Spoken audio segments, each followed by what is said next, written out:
there is a sum of money, £19 billion a year. There's a rebate. That is debited from the UK government, yes. That is, you think, debited from the UK government. So what I think is the ONS fund. It's how the ONS defines it itself. Right. It's not, in fact, debited from the consolidated fund. 6 billion of it never leaves the consolidated It is, in fact, debited. That's exactly what the ONS says. If you don't like that, then you should argue with the ONS, not with me. I'm just telling you that it never leaves the UK. It's debited from the UK. For the whole of this period. It never leaves the UK, it never crosses the exchanges. When you're sitting in your slippers talking to Mrs. Tyrie and you're looking at your bank statements, and you look at your bank statement and it says X amount of money is debited from your account, that means it's gone from your account, doesn't it? It's pretty clear what that means. And the debiting is exactly what the ONS says here. It is debited from the UK. Table 9.9 of the ONS, that's what it says. As I just explained to you, and I used to work in the Treasury, and I was in the Treasury shortly after the Fontainebleau Agreement was negotiated, this money never leaves the Treasury. And I think it's quite significant, therefore, that we should work off figures that have some plausibility. 19 billion is not the figure that we pay across the exchanges. We pay 13 billion across the exchanges. We are debited 19.1 billion according to the Office of Financial Statistics. That's an accounting procedure, but the money never leaves the UK, Mr. Cummings. What happens on your bank statement when you're debited? £19. That means you're debited £19. That's what the ONS says we're debited, 19.1 billion.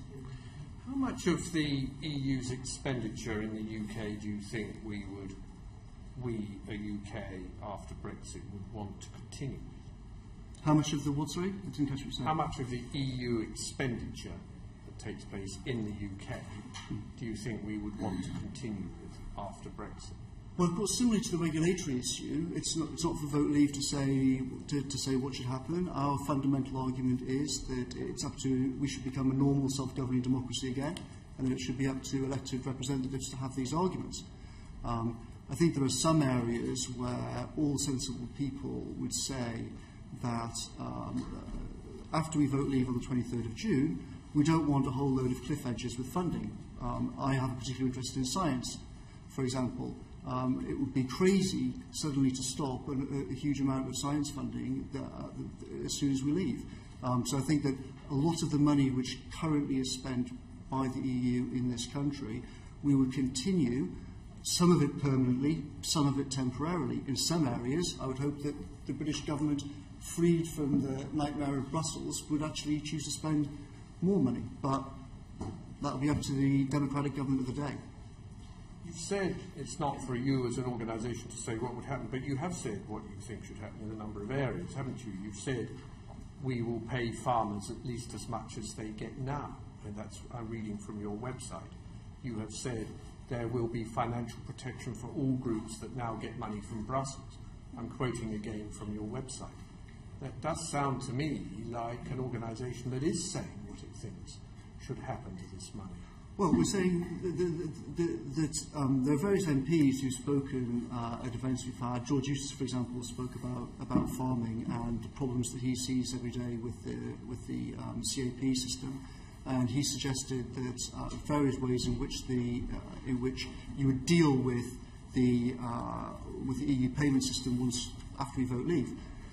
So we've given some indications, but we haven't given a sort of specific detailed budget because we don't really think it's our role to. But I do think it's important, we think it's important, to assure groups such as the Royal Society and to farmers that none of the serious people who are likely to be part of the next government and who are thinking about this in a position to take decisions on it are arguing for some kind of big cliff edge where suddenly this money is taken away. I think that's a sensible, whichever side of the argument you're on, it seems like a sensible way forward not to have any kind of jarring process with funding.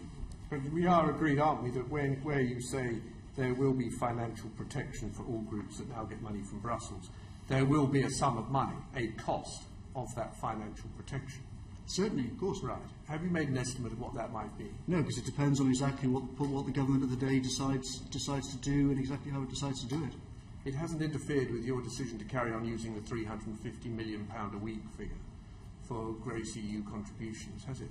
I mean, bearing in mind that we're not going to get anything like that sum, are we, if we're going to continue with all this financial protection? Bearing in mind that we are debited 19.1 billion a year according to the ONS, then that sum will be ours to spend as we wish after the 23rd of June. The truth is that you are spending quite a lot of this money even before you've got it back, aren't you? You're telling people, for example, that there are opportunities for extra money to be spent in the NHS, aren't you? Certainly, but once we stop being debited 19.1 billion a year, then there's a lot of money to go around. That doesn't even touch all of the other costs, for example, that the EU imposes, as I said before. Imagine what will happen to the school building programme, and I know this from personal experience working with Michael Gove in the Department of Education. There will be billions over a decade saved in the school building programme once we are free of the horrific EU procurement rules. And that figure is not included. The 350 million quid a week figure that we use is an underestimate of the savings that we will make from leaving the European Union, not an overestimate. Well, what do you reckon the right number might be? I don't know, but at a guess I would say tens of billions, at least more than the 350 million a week figure that we. Well, let's work off annual figures, so we can. We've got a 33 billion figure. Do you want to do a firm estimate while we're in the committee? You want to take the procurement? Or we're talking about the 19 billion figure from the money that crosses the 13 billion that crosses the exchanges and the 19 billion that's identified in the ONS as a gross contribution. Which figure do you think we're actually going to save here, Mr. Cummings? Well, I think that we will, at the very least, we will end the debit of 19.1 billion, which is a good start. But now we're talking about tens of billions. We're just trying to get a feel for how many more tens of billions. So that's 20 billion. That's a good start. You've then got the EU procurement rules. You've got EU energy costs. You've got all sorts of. There's huge amounts of ways in which the European Union costs us money.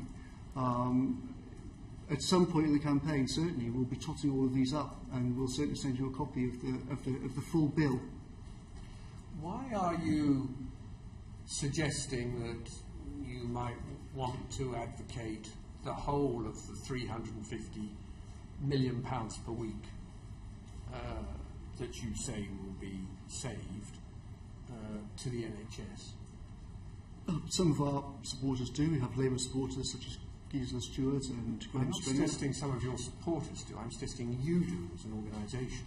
Why are you as an organisation doing this? We are saying that we often use the figure of 350 billion, which is an underestimate. Of course, the actual figure is 350 million. Sorry, the actual number is 367.4 million. But so as we weren't misleading anybody, we rounded it down to 350 million. Okay, I'm just asking you why you're suggesting in some of your literature that you might allocate all of that to extra spending on hospitals.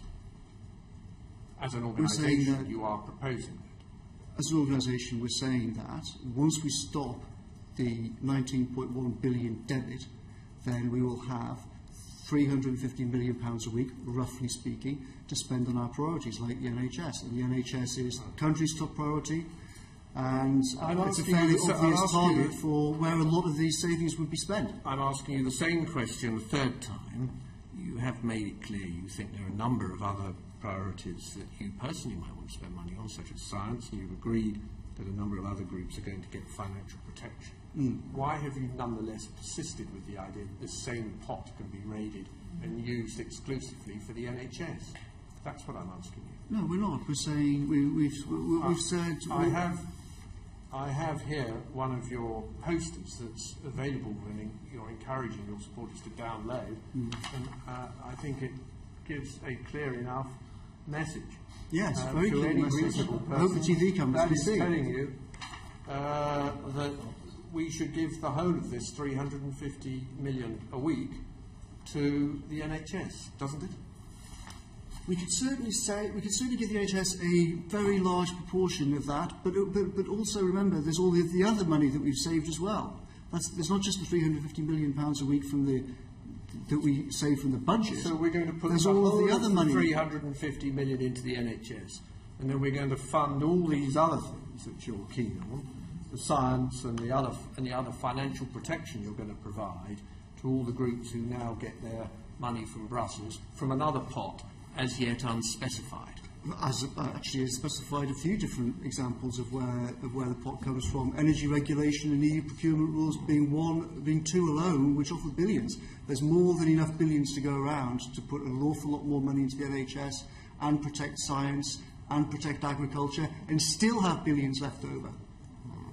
Billions left over. This sounds like Aladdin's cave to me. I just want to touch on one more point. You are saying in hospitals, in your literature, aren't you, that we can give a lot more money to hospitals. You're distributing literature to that effect. You are doing that, aren't you? No, we're not. We're not distributing any literature to hospitals whatsoever. So I have a piece of literature here with your logo. Is this a pirated piece of literature? It says, vote, leave, take control. It's badged up as your literature. It says help protect your local hospital. Yeah. And it's got here at the bottom, vote, leave, take control.org. Is that not your organisation? It looks like it's one of our leaflets, yes. Okay. So you are distributing these things to hospitals. This was picked up from Guy's Hospital.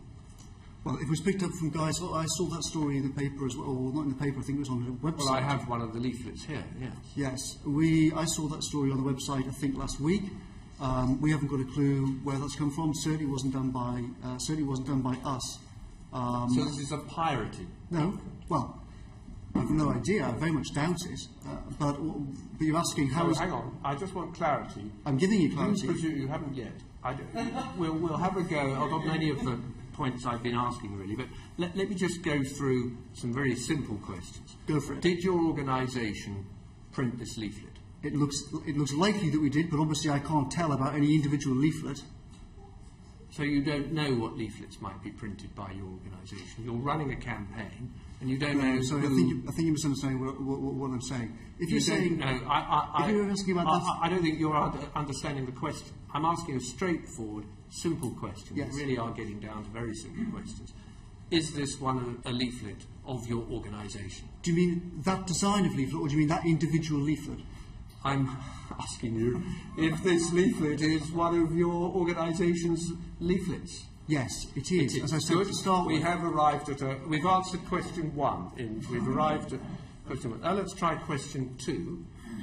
Do you think that it is reasonable that somebody might misconstrue this leaflet at first glance as a leaflet produced by the NHS, since it has an NHS logo in the top right-hand corner? No, it says vote, leave, take control on the bottom with our logo. Okay. What do you make of that logo there, that NHS logo? What do you want to make of it? Well, do you think it looks like the logo of the NHS? Looks roughly like it from here. Yes.